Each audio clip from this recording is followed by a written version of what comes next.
Hi everybody, it's Honest John again. I mentioned in a previous video, I think it was called Liberals, Conservatives, and Idiots. I'll put the link to that in the description box. That to be a conservative, a liberal, or a moderate was basically to surrender your capacity to think. If you really think about things, you can't be any one of those things, because some issues, if you really think about them, you'll come down on the liberal side. On some issues, you'll come down on the conservative side.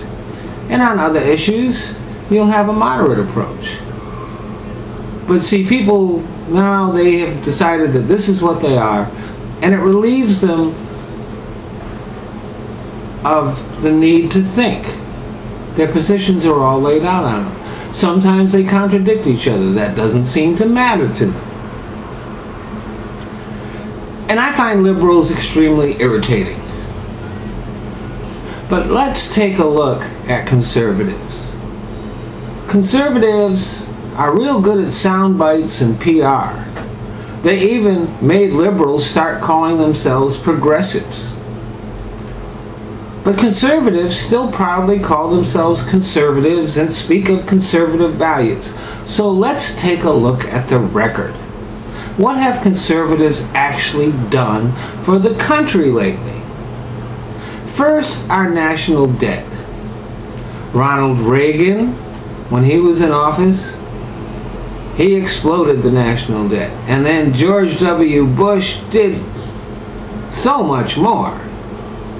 And conservatives love to point out how much the national debt has grown under Obama, but the fact is, most of that debt is from the Bush wars and the Bush tax cuts. So most of our national debt is conservative debt. The two wars. Now, I supported the war in Afghanistan. Bin Laden was there, and it was the right thing to do. Nobody supports it now, and for good reason. It was the incompetence and arrogance of the Bush administration that caused them to drop the ball in Afghanistan. If we had done what was necessary right from the get-go in training the Afghanistans to take over their country and shoring up their institutions and making sure that the Taliban was not able to come back, we'd have been out of there 5 years ago. So the Afghanistan war that's still going on, it's part of the conservative legacy. The Iraq war, well, we're finally getting out of there. But another thing is that we went into this war, first of all, based on lies. And with no plan, no strategy. And it got, after we believed that we had won the war, remember, mission accomplished, we won the first battle and decided that we'd won the whole war. Well, we've since learned that isn't true in both countries. So here we are, years later, we're finally getting out of Iraq. But what we've left there is this: a country that we let deteriorate so badly that it will be years before Iraq is a normal country. And also, we've left a country that's a lot friendlier to Iran, who's one of our biggest enemies, than to us, supposedly their liberators. That's another aspect of the conservative legacy. The economy. Conservatives were in charge in the years leading up to the Depression, to the recession. It was the conservative refusal to do their jobs and regulate the banks and businesses that caused the recession.